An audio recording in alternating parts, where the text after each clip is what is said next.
നിങ്ങൾക്ക് ഈ താടിയുള്ള ബോയ്സിനാണ് ഇഷ്ടം അതോ താടി ഇല്ലാത്ത ബോയ്സിനാണോ? താടിയുള്ളത്. ഇങ്ങനെ നോർമലായിട്ട് നോക്കിയാലൊന്നും കാണൂല, സൂമൊക്കെ ചെയ്യണം. അതെന്താ താടിയില്ലാത്ത ബോയ്സ് എന്നൊക്കെ ഇപ്പോഴത്തെ ഭാഷ പറയത്തില്ല, കൊറിയൻ ബോയ്സ് എന്നൊക്കെ ഒരുമാതിരി പാൽക്കുപ്പികളെ പോലെ കാണാൻ തന്നെ ഒരു ഭംഗി. താടിയുള്ള ബോയ്സിനൊക്കെ കാണുമ്പോ കണ്ടിട്ടില്ല എന്നാ ഭംഗിയാ. അപ്പൊ പിന്നെ നിങ്ങളെ പറച്ചിലോട്ടൊന്നും ചെക്കന്മാർ ബോയ്സ് ഒക്കെ മറ്റേ സ്റ്റൈലിലാണ് താടി വെക്കുന്നത്. ഓരോ മുഖത്തുള്ള ചൊറിച്ചിലും വീച്ചിലൊന്നും കാണാതെക്കാനാണ് ഈ താടി അവർ വെക്കുന്നത്. ഞാനൊക്കെ കണ്ടില്ല നാച്ചുറൽ. നമുക്ക് പിന്നെ ചൊറിച്ചിൽ ഇതൊന്നും ഇല്ലാത്തതുകൊണ്ട് നമ്മൾ താടി വെക്കത്തില്ല. അത് താടി വരാനിട്ടല്ല.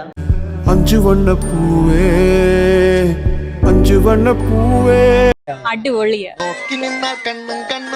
താടിയുള്ള ബോയ്സ് ഒക്കെ ഷർട്ടൊക്കെ ഇട്ട് ചന്ദനക്കുറിയൊക്കെ ഇട്ട് അമ്പലത്തിനൊക്കെ ഇറങ്ങി വരുന്ന കാണാൻ തന്നെ എന്താ ലുക്ക്. എനിക്ക് പറയണ എന്താ താടില്ലാത്ത ആണുങ്ങൾ എന്താ അമ്പലത്തിൽ നിന്ന് വന്നാ ഇങ്ങനെ അമ്പലത്തിൽ നിന്ന് ഇറങ്ങി വരുമ്പോ എന്താ ലുക്ക് ഉണ്ടാവൂലേ? പിന്നെ പൊളിയല്ലയോ?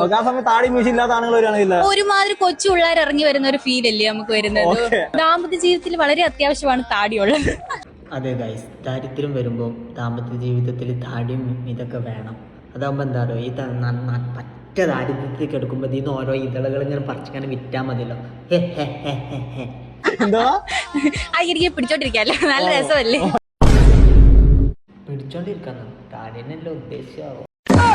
ഈ താടിയുള്ള ബോയ്സിനെ കാണുമ്പോ അറിഞ്ഞൂടെ ഒരു ആണത്തോണ്ട് നട്ടലുള്ളവന്മാർക്കായി താടിയുള്ളവർ ഇല്ലെങ്കിൽ എന്തൊക്കെ ആചാരങ്ങളല്ലേ. താടി ഉണ്ടെങ്കിലേ നട്ടലുള്ളൂ, കാലിൻ്റെ ഇടയിൽ വടി ഉണ്ടെങ്കിലേ പറയണില്ല. ഈ ഒരുമാതിരി പാൽക്കുപ്പികളെ പോലെ തന്നെ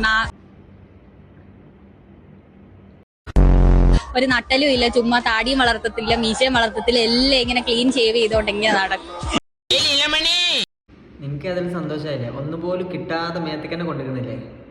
ഇവിടെ താടില്ലാത്തവരൊക്കെ നീ ഇതേമാറ്റം പൂഞ്ഞാറ്റിലെ ക്വസ്റ്റ്യൻ ചോദിച്ചു ഇനി ആരുടെ അടുത്തും പോകരുത് ചേച്ചി.